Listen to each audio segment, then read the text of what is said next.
பூக்களை செடி கொடியின் பொருள் என்று நினைத்திருந்து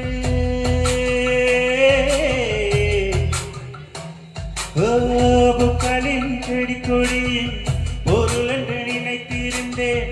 பூவை உன்னை பார்த்த பின்னே பூக்களின் மொழி அறிந்தேன்.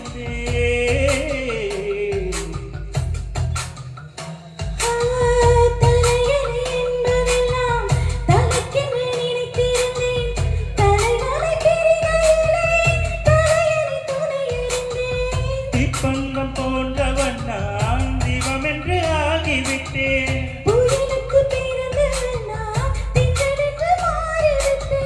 கருங்கல்லை போன்றவன் நான் கற்பூரமாகிவிட்டேன்.